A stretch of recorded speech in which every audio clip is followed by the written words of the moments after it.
Oi, gente, mais uma vez, como prometido, capítulo 8, parte 2, Sociologia, os movimentos sociais. A gente agora vai da página 155 até 174.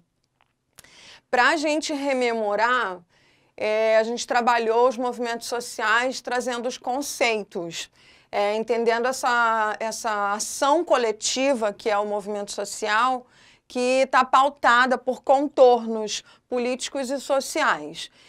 A gente traz os elementos constitutivos de um movimento social como todo ele tem que ter, a partir desse contorno político e social, projeto, ideologia e organização. Então, eu entendo a proposta como um projeto desse movimento em si, eu tenho o ideário como essa ideologia, o porquê que ele está acontecendo, ok?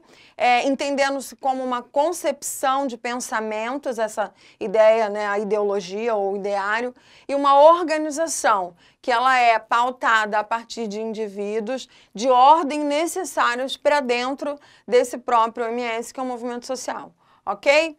E aí a gente falou sobre os primeiros movimentos sociais, historicamente, né, num contorno político, o que eles acarretaram, e nesse segundo momento a gente vai falar a partir dos movimentos sociais que pautam ali as primeiras décadas do século XX, ok?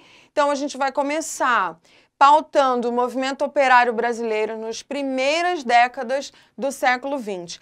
Gente, eu costumo, geralmente, quando a gente está em aula, eu costumo dizer para vocês assim, não fiquem presos apenas à fala do professor, né? A gente tem um material, que é um material acadêmico, que é um material que a gente utiliza. Eu geralmente mando links para vocês de outros professores também, para a gente poder estudar. Literatura, né? Dicas de literatura. Eu disponibilizei para vocês 2 livros também, de filosofia e sociologia, com contornos específicos, tanto na filosofia quanto na sociologia, que é um dos livros de Marilena Chaui, que é um ícone, né? Eu já falei isso para vocês. E uma coisa muito importante também para a questão de entender os capítulos é ressignificar os tópicos, isso ajuda muito. Eu sei que a geração de vocês não é muito uma geração de papel e caneta, é uma geração muito de tablet, né, de informática e tudo mais. Ressignifica em slides ou tá a fim de escrever, enfim, vai reescrevendo as falas, isso ajuda bastante para que a gente possa entender esse cunho, não só um cunho histórico, porque isso a gente deixa para o professor de história, né, de geopolítica, para entender, mas o que isso acontece enquanto numa visão sociológica, e lembrando que a sociologia, ela é oriunda da antropologia, que vai entender esse homem social, vai estudar esse homem desde os seus primórdios, e a sociologia vai olhar esse homem no seu comportamento. Então, a título de movimento social, qual foi o comportamento desse movimento social que a gente está abordando agora, que é o movimento operário brasileiro nas primeiras décadas do século XX. Então, a década de 1920 foi fortemente marcada pelas lutas operárias no Brasil. Aqui, os movimentos sociais foram organizados por cunhos políticos, olhem lá os contornos políticos, em prol das melhorias das condições de trabalho aos operários pelas más condições e estruturas do local de trabalho oferecidas a eles. Então, a gente tem um boom específico nas grandes fábricas, nos operários ali, há um boom, há um crescimento para tentar impulsionar a economia, óbvio, e aí nos contornos marxistas a gente entende que esse impulsionar de economia, ele não é para o movimento, não é para o operário, ele é para os donos, para o topo da pirâmide. Logo, a condição de estrutura trabalhista para eles era quase que zero, e óbvio, há um movimento específico, há uma organização específica dentre os próprios trabalhadores para reivindicar a melhoria dos seus trabalhos. Ok, então vamos lá. Organizado pela proposta dos sindicatos e afins, sindicatos de cada grupo de trabalho ali, organizando, tendo as suas estruturas, né, para se organizar em prol das melhorias para eles. Num momento crítico de luta de classes de trabalhadores, olha, falei de luta de classes, de classe foi boa. Falei de luta de classes, eu vou entender de quem? Marx. O cara tá falando disso, então eu já consigo compreender ali a ideia filosófica e social dos cunhos desses contornos do movimento social, que é um contorno político e social, por assim dizer, propriamente específico disso, que resultam em greves e reivindicações, bem como prisões e deportações de seus líderes. Havia aqui também, nesse momento, um não posicionamento, não era correto, não era aceitável que pessoas que não fossem brasileiros, os estrangeiros no país e que tivessem empregados aqui, fizessem parte dos movimentos operários. Mas eles faziam, óbvio, que a gente é humano e a gente vai lutar pelos nossos direitos. Por isso, muitas deportações dos seus líderes para os seus países de origem, a partir desse movimento operário. Então, qual é o contorno social que a gente vê? Baixa condição de trabalho para esses trabalhadores, no momento onde o boom da economia existe, alinhada às condições das primeiras fábricas dos trabalhadores, mas não num alinhamento da classe operária. Esse alinhamento do bom, do melhor, está lá para o topo da pirâmide. Então, nesse momento do movimento operário brasileiro, acontece uma reivindicação de melhorias. Então, esse é o contorno histórico que a gente pode trabalhar em cima desse movimento operário. Então, a década de 20 ela é marcada por um crescimento das fábricas, mas as condições de trabalho eram precárias. Então, o que a gente faz? O trabalhador, a partir dos seus movimentos e afins, dos movimentos dos sindicatos e afins, vamos reivindicar melhorias para a nossa condição de trabalho. Perfeito? Feito isso, dá uma lida na página, dá uma ressignificada, refala isso. Já que a gente está no movimento aí de vídeo, quem sabe colocar o celular aí, dar uma ressignificada gravando ou fazendo um podcast. Quem sabe, né? A gente pode ressignificar tantas coisas porque vocês também não ressignificam as falas. Bom, avançando, a gente vai... A garganta fica seca. Avançando, a gente vai para a Semana de Arte Moderna, em 1922. A Semana de Arte Moderna foi um marco na história cultural nacional, numa pegada antropofágica, né, de antropofagia, dessa incorporação de alimentação, de incorporar tudo que é cultural do outro, tudo que vem do outro, da forma de me apropriar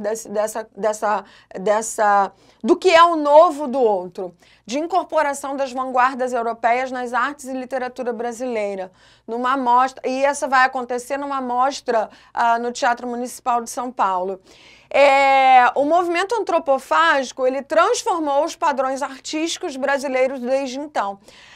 A Semana de Arte Moderna, ela vai fazer um marco especificamente nas artes e na literatura brasileira a partir dessa incorporação do novo, dessas vanguardas que vêm da Europa, de um pensamento na música, na arte, na literatura e todas essas concepções. E ela vai ter ali o seu auge a partir da década de 1922 e essa mostra vai acontecer a partir de São Paulo, no Teatro Municipal.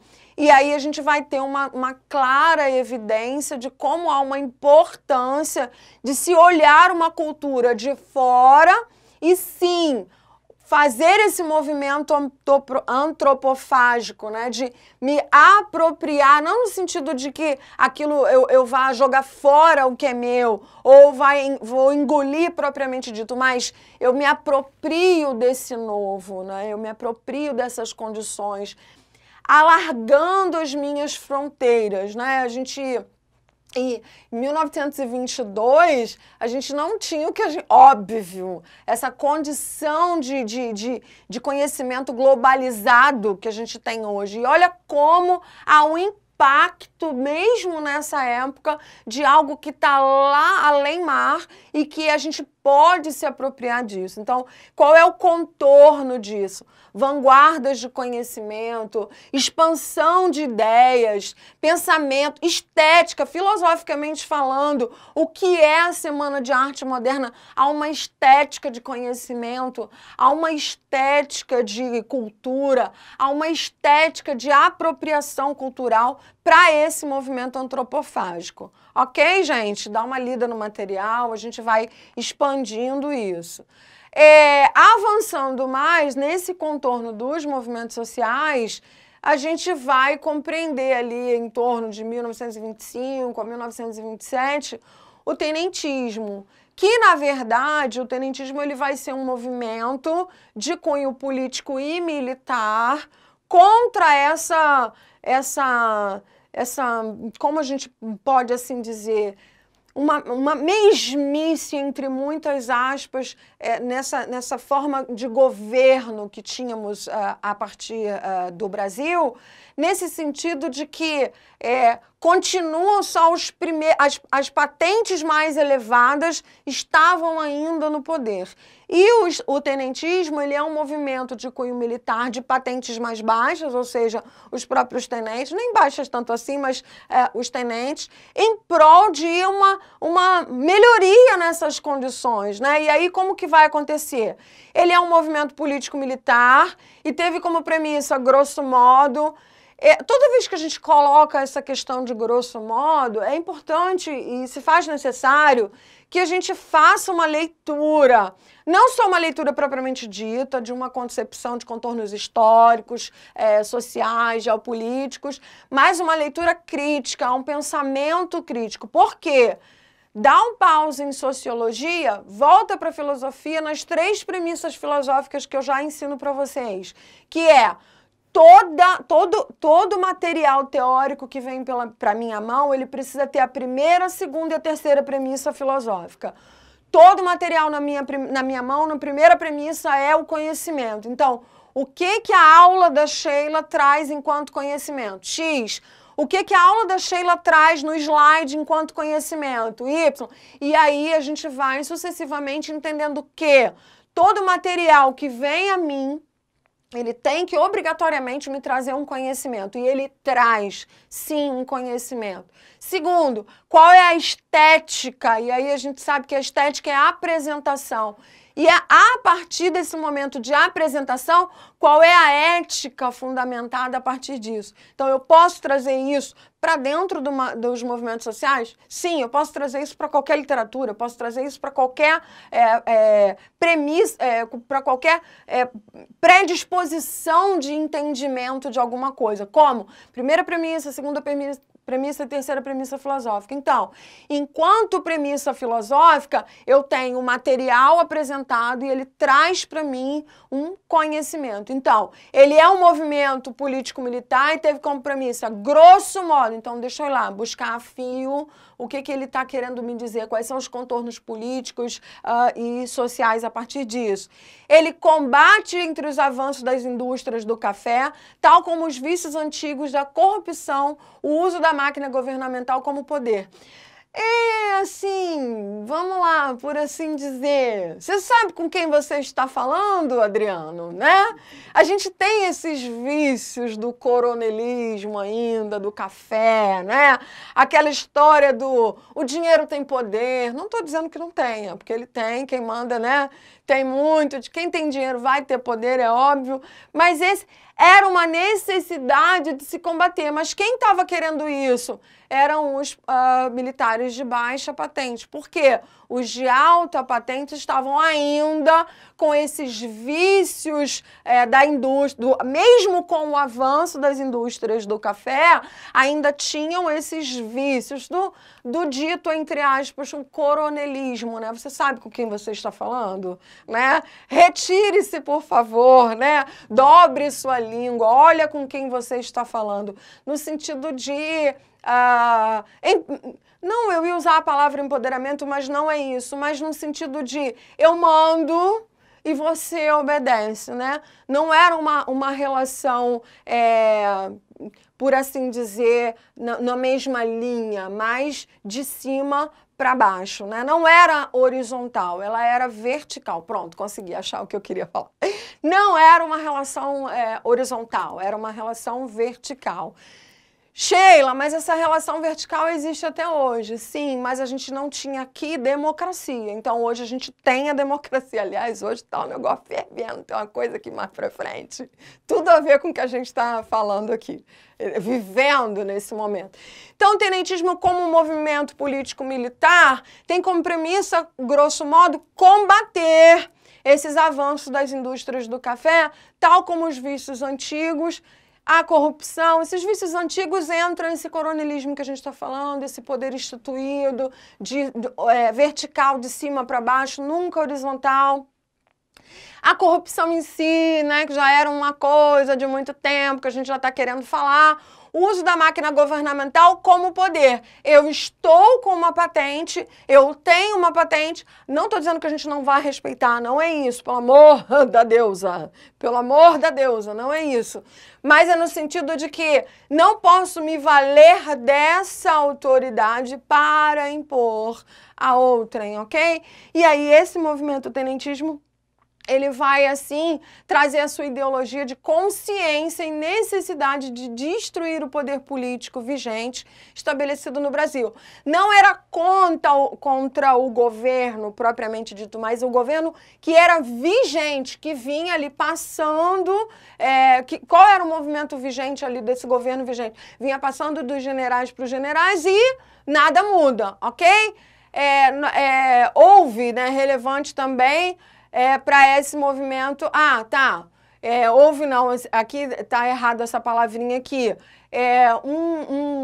uma pessoa marcante para esse movimento e que vai ter um nome muito marcante é o Luiz Carlos Prestes, com a coluna Prestes, é isso aí vocês também já viram, que ele vai andando pelo país, levantando essa bandeira, levantando essa lebre aí nesse sentido, de diminuir essa questão, mitigar essa questão contra o governo vigente, dessa instituição ali já perpassada desse coronelismo, por assim dizer, e a gente vai dar essas melhorias. Então, um nome muito importante, mais relevante, por assim dizer, é Luiz Carlos Prestes, com a sua coluna Prestes, e a gente pode ver isso mais adiante.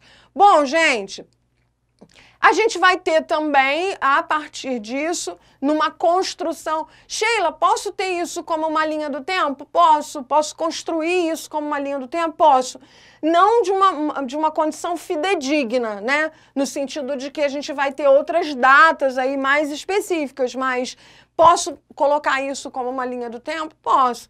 A partir do tenentismo, a gente avança e aí a gente vai para a Revolução Constitucionalista, que ela vai colocar como a Primeira República, como a Primeira República ela chega ao fim mediante a Revolução de 30, com a cessão de Vargas, ele vai colocar essa Revolução Constitucionalista. Como que vai funcionar isso? Com a ascensão de Vargas, ele dá início a dois lados de uma mesma moeda.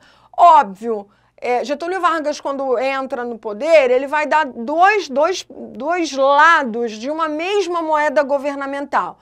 Num primeiro momento, ele vai instituir a CLT, que é a consolidação das leis trabalhistas, ele vai dar uma melhorada, dar uma melhoria, dar condições ao trabalhador, que era o que a gente já estava querendo há muito tempo, mas ele também implementa, sustenta e deseja, com todo o seu desejo, a ditadura militar. Então, não há um consenso entre historiadores, cientistas políticos e amantes do marxismo. Muito amor, assim, a Vargas, não. A gente tem ali uma certa... uma dualidade, né? Amor e ódio ao governo Vargas, a condição instaurada por ele. Mas a gente vai entender. A Primeira República chega ao fim mediante a Revolução de 1930, com a ascensão de Getúlio Vargas. Com ela dá início dois lados de uma mesma moeda da história brasileira, como eu acabei de citar. Em seu governo, Vargas, né, instaurou a CLT, Consolidação das Leis Trabalhistas, a Justiça Trabalhista, em 1943, mas também foi aquele que instaurou a ditadura no Estado Novo, em 1937 a 1945. E simpatizava-se dos países fascistas de Segunda Guerra Mundial. Isso é muito importante. Praticamente uma figura não unânime entre os historiadores e cientistas políticos. Por conta dessas duas concepções, há uma racha aí, né, de pensar o governo Vargas, né, a partir disso. Como pode uma pessoa ser em prol dos trabalhadores e, ao mesmo tempo, ser numa condição tão de ditadura, ok?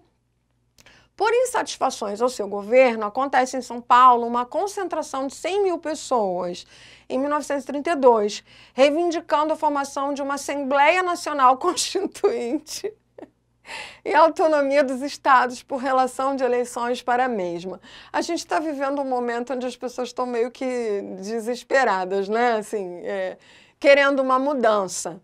E a gente já estava, em 1932, reivindicando isso. Só que em 1932, eles reivindicavam nós, vou colocar nós porque eu sou brasileira, né? Não sou dessa época não, tá, Adri? Eu sou de 74 para cá. Reivindicando a formação de uma Assembleia Nacional Constituinte e a autonomia dos estados. Autonomia é uma palavrinha também muito atrelada a uma outra palavrinha que se chama democracia. Por democracia, eu também tenho autonomia. Ou, por autonomia, eu consigo conquistar essa... É democrático ser autônomo. Isso é importante para nós. Por realização de eleições para a mesma. Porque a gente não tinha o voto livre. Não era assim. A gente sabe disso. A partir dessas revoluções todas, a gente vai às ligas camponesas. As ligas camponesas, gente, não acaba por aqui essa questão de Vargas, não, porque eu fui na sequência, a gente ainda vai polemizar um pouquinho mais pra frente, tá? É só pra gente poder ir na sequência, mas calma que a gente volta ainda a botar fogo no parquinho daqui a pouco, tá? Ai, eu odeio essa frase, gente. A gente acaba pegando as frases dos outros, né? Mas a gente vai botar fogo na porcaria do parquinho. Então, vamos lá. As ligas camponesas, surgidas no estado de Pernambuco em 1954, foram organizações de lutas promovidas pelo Partido Comunista Brasileiro, PCB. Teve como projeto a reforma agrária e distribuição de terra para combater as desigualdades sociais. O que esse movimento social, Ligas Camponesas, traz em torno de contornos políticos e sociais? Reforma agrária. Primeira ideia de se pensar uma reforma agrária numa condição mais instituída ali a partir da década do século XX, na década de 54, desde 1954. Organizada pelo Partido Comunista Brasileiro, PCB, ok? Teve um projeto de reforma agrária. Então, qual é o contorno político e social? Reforma agrária. Melhoria. Terras improdutivas, vamos lá reformar isso, instituir condições para que se produza em cima dessa terra. Que é uma luta que a gente tem até hoje, tem mais coisas aqui em frente para falar disso, tá? É que a gente tem que seguir na sequência do material teórico, até mesmo para não confundir a cabeça de vocês, tá bom? Então, esse é o contorno. Pegou o movimento social? Qual é o contorno político desse movimento social? Qual é o contorno político e social dele? O que ele traz? O que é contorno? O que vai dar as bordas para isso acontecer? Aqui, ela vai ter... Aí, outra. Quais são os elementos constitutivos? Projeto, ideologia e organização. Quem organiza? Quem projetou? E qual é a ideologia? Partido Comunista Brasileiro, PCB. Deu para entender como não é difícil trabalhar ressignificando as falas se eu usar as bases que eu dei para vocês na primeira aula e no primeiro slide desse segunda parte do capítulo 8. Então, as ligas camponesas traz como premissa, como contorno, a necessidade de se fazer uma reforma agrária, ok? Movimentos contrários à contra-revolução de 1964. Mesmo com o endurecimento do regime pela regulamentação do ato institucional AI-5, que esse ato constitucional... tem que falar, né? Tem jeito, tá no slide, tem que falar. A gente vem de um período, a gente vem de um período, né? A gente está falando ali, século XIX, a gente vai falar movimento operário, a gente vai falar das necessidades, a gente vai falar em Vargas da necessidade do que Vargas colocou a respeito da CLT, e aí a gente vai ter essa condição dúbia de paradoxo quase de pensamento de Vargas, porque como ele pode, ao mesmo tempo, dar condições melhores para o trabalhador e ser um ditador nesse sentido ainda, militarismo e tal. A gente vem de concepções políticas de cunho político e militar, cerceador, e aí a gente tem um ato institucional, o AI-5, que proíbe, que cerceia, que limita manifestações sociais, ponto. É isso. O AI-5 é isso, né, Adriano? Não é isso? É isso, né? Então ele vai ser isso. Que refreia a liberdade de manifestações sociais. Está ali, coloquei ali. Mesmo com o endurecimento do regime pela regulamentação do ato institucional AI-5, que refreia a liberdade de manifestações sociais, ainda assim, em prol de melhorias, liberdade civil e contra a censura, volta de novo a palavrinha grosso modo, esse termo, ocorre a passeata dos 100 mil no Rio de Janeiro, pedindo o fim do regime militar. Nós, mesmo por causa desse ato, mesmo com a instituição, com o ato institucional AI-5, nós vamos à rua pedir o fim do regime militar. Hoje, a gente não, porque eu não vou, né? Tu vai, Adriano? Não. O povo volta pedindo AI-5, gente. Você sabe o que é pedir AI-5? Vocês sabem que vocês são os melhores, né? Alunos de Raquel são os melhores. Alunos de Ed Show são os melhores. Eu não vou falar muito não, porque não dá para regar para todos eles, né? Porque são maravilhosos.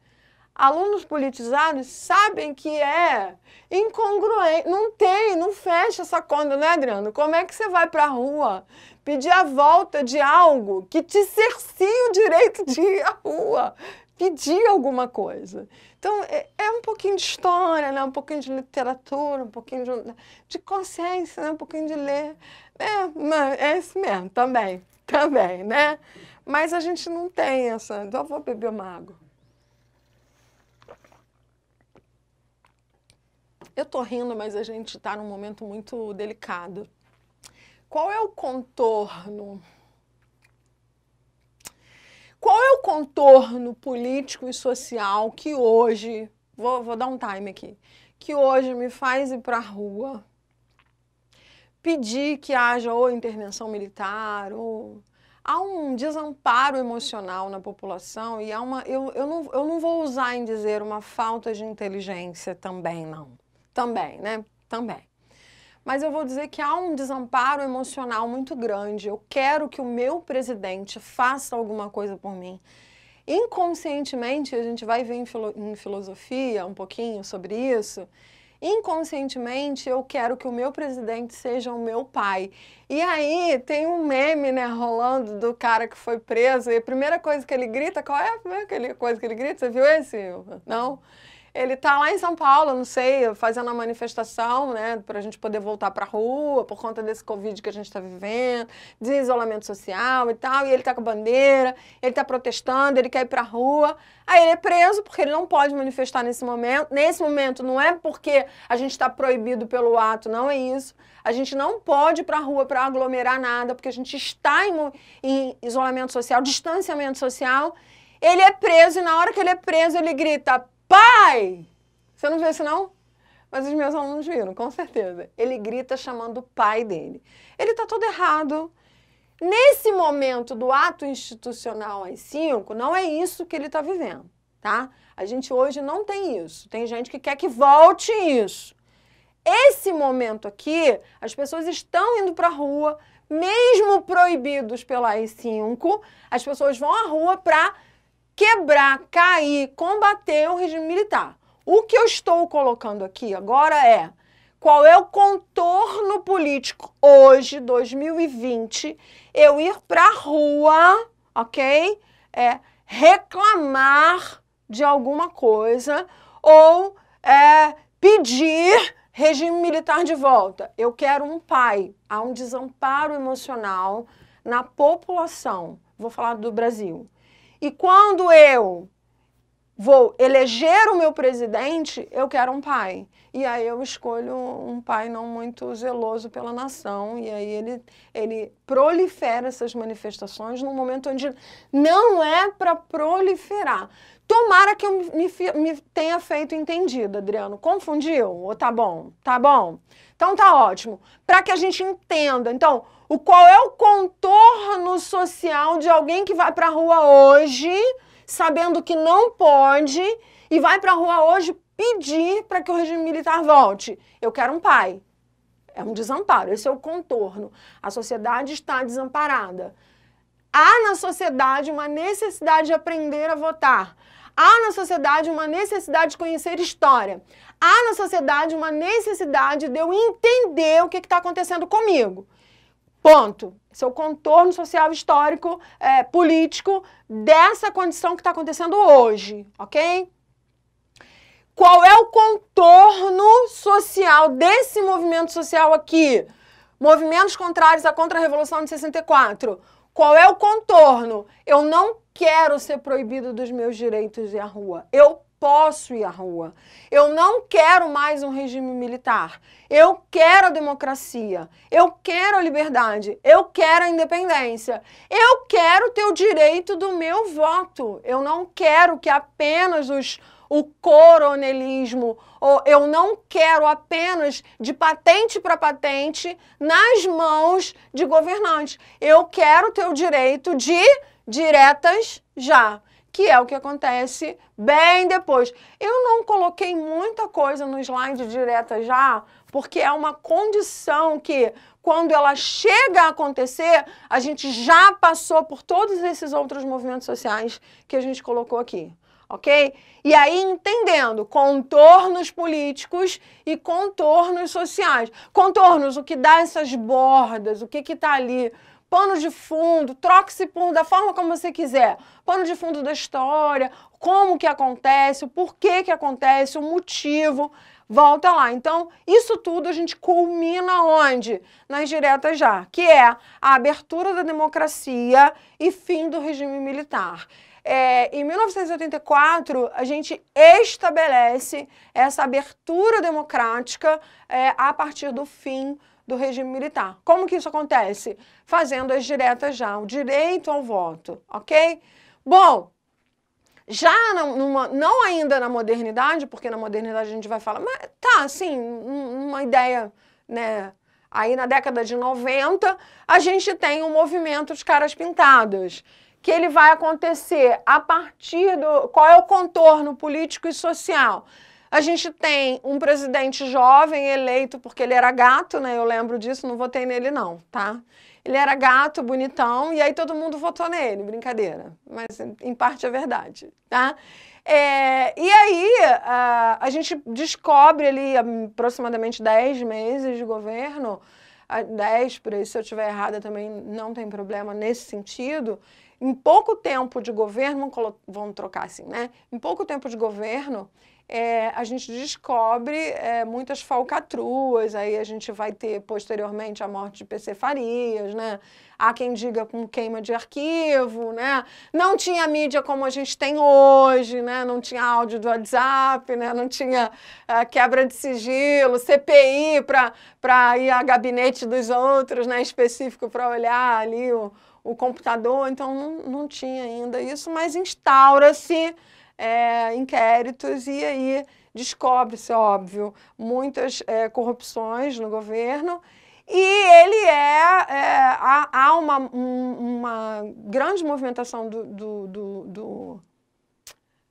a partir dos estudantes, do movimento estudantil, vai à rua uma massa de jovens pedindo a condição do impeachment do Collor.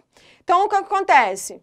No período do governo Collor e as muitas corrupções descobertas e esquemas igualmente, as denúncias feitas levaram os jovens estudantes às ruas para o pedido de impeachment do então presidente. Nesse momento, parecia que o movimento estudantil estava acordando e que ele ia o tempo todo brigar por tudo, mas a gente consegue exatamente isso. Tem essa condição a partir daí. Então, qual é o contorno político disso? A condição de corrupção do Brasil. Quem se levanta, quem está ali por ideologia, por projeto, ideologia e organização? O movimento estudantil, que vai à rua numa condição de cara pintada, né? E a gente vai brigar em prol disso, e isso culmina no impeachment do atual presidente. Bom, avançando mais, a gente tem a Ação da Cidadania, outro movimento social, a Ação da Cidadania contra a Miséria pela Vida, um dos movimentos propostos pelo Partido dos Trabalhadores ao governo federal. Partido dos Trabalhadores, PT, ao governo federal, que teve como base conscientizar os brasileiros de que fome e injustiças sociais não são de cunhos naturais. Qual é o contorno social e político aqui? Existe fome, existe desigualdade social, existe gente abaixo da linha da miséria, da pobreza. E não só numa questão de moradia, mas numa questão de fome, de manter-se nutrido. Tem outros slides meus, dando em sociologia, se eu não me engano, no capítulo 4, 5, por aí, eu sei, não lembro. Falando os dados de gente, né, num quadro de dados, a condição de pessoas que têm o mínimo de calorias possíveis dia para se manter de pé. Isso é fome, isso é miséria. E aí, a ACCMV, que é a Ação da Cidadania contra a Miséria pela Vida, teve a coordenação do sociólogo Herbert de Souza, o Betinho, que ele veio a falecer em 1997.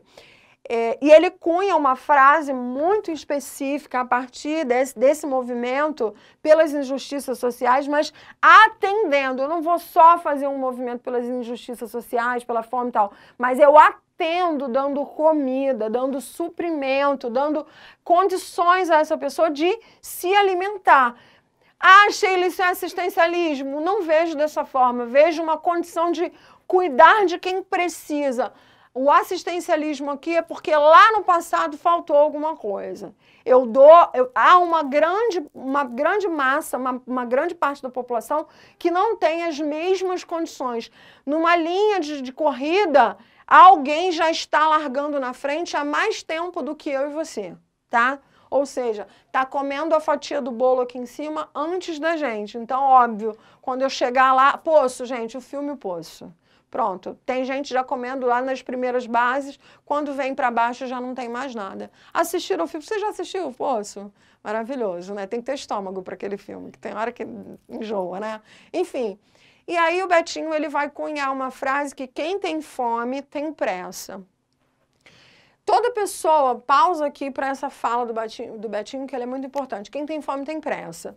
Eu não sei vocês de alguma religião, de algum cunho religioso, de algum grupo de religião que for, seja ele católico, evangélico, o que for, que vai fazer assistencialismo, que vai cuidar na rua de pessoas, cortar cabelo, tem ações específicas para mendigos, moradores de rua, né? Mendigos não, moradores de rua e tal, pessoas com baixas condições, altamente precárias, né? Com baixa condição social.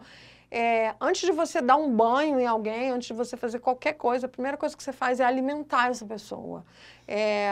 O estado de alimentação dessa pessoa é mais importante do que qualquer outra ação posterior. Então, você...